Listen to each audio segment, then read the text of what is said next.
Genesis 18, a reflection on hospitality, faith, and intercession.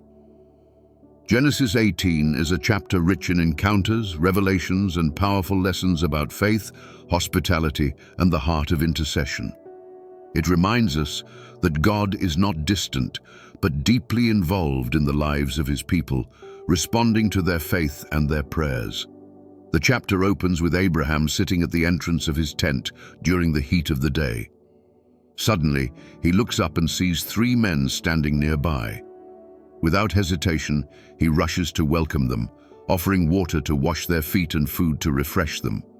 Abraham's response is marked by humility and generosity, showing us the value of hospitality. In a culture where travelers relied on the kindness of strangers, Abraham goes above and beyond, preparing a feast and serving his guests with honor. Unbeknownst to Abraham at that moment, these three men are not ordinary visitors. They are divine messengers, and one of them is the Lord Himself. This encounter reminds us that when we show kindness to strangers, we may be entertaining angels without realizing it. It echoes the words of Hebrews 13:2. Do not forget to show hospitality to strangers, for by so doing some people have shown hospitality to angels without knowing it. As the meal is being served, the Lord speaks, reiterating His promise to Abraham. He declares that in a year's time, Sarah will bear a son. Sarah, who is inside the tent and listening, laughs silently to herself. The thought of giving birth at 90 years old seems impossible. But the Lord responds, "Why did Sarah laugh? Is anything too hard for the Lord?" This moment is a powerful reminder that God's promises are not limited by human circumstances. When God speaks, even what seems impossible becomes possible. Sarah's laughter, born out of doubt, is gently addressed by God. He does not condemn her, but instead reaffirms the promise.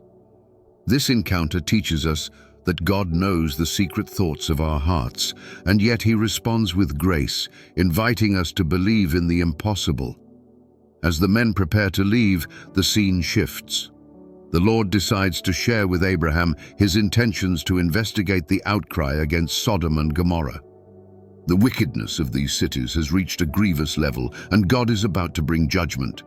But before doing so, He includes Abraham in His plans.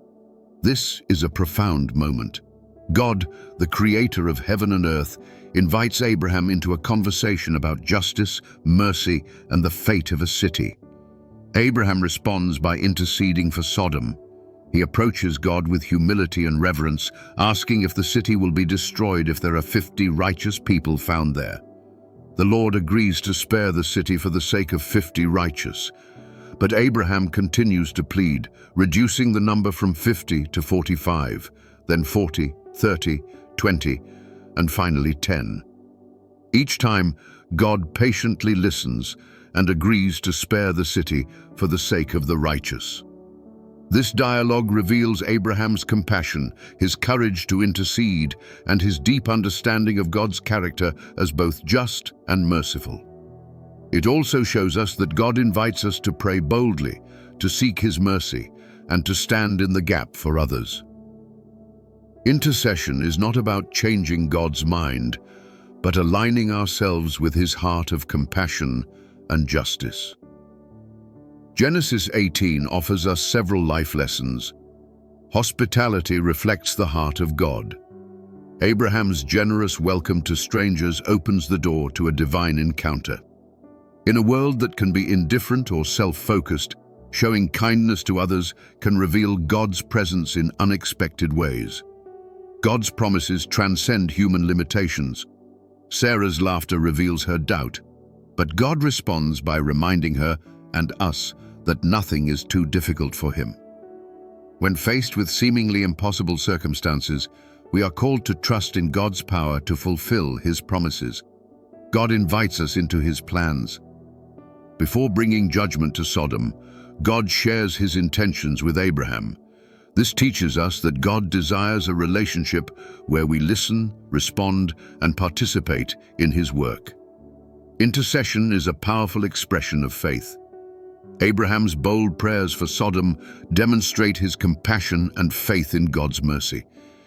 We are reminded that prayer is not just about our needs, but about standing in the gap for others, pleading for God's mercy and seeking His will. God is patient and compassionate. Despite Sarah's doubt and Abraham's persistent questioning, God remains patient and kind. He does not condemn but instead reassures, demonstrating that His character is both just and merciful. Faith means believing the impossible. When God asks, "Is anything too hard for the Lord?" He is inviting us to lift our eyes above our circumstances and trust in His limitless power. Whether it is the promise of a child for Abraham and Sarah, or the potential salvation of a city, nothing is beyond God's ability to accomplish. Genesis 18 is a chapter that invites us to open our hearts to God's presence, to extend kindness to others, and to pray with boldness and compassion. It reminds us that God is always near, always listening, and always ready to act on behalf of those who trust Him. As we reflect on this passage, may we be inspired to deepen our faith, to serve others with humility, and to intercede with a heart full of compassion, knowing that with God, nothing is impossible.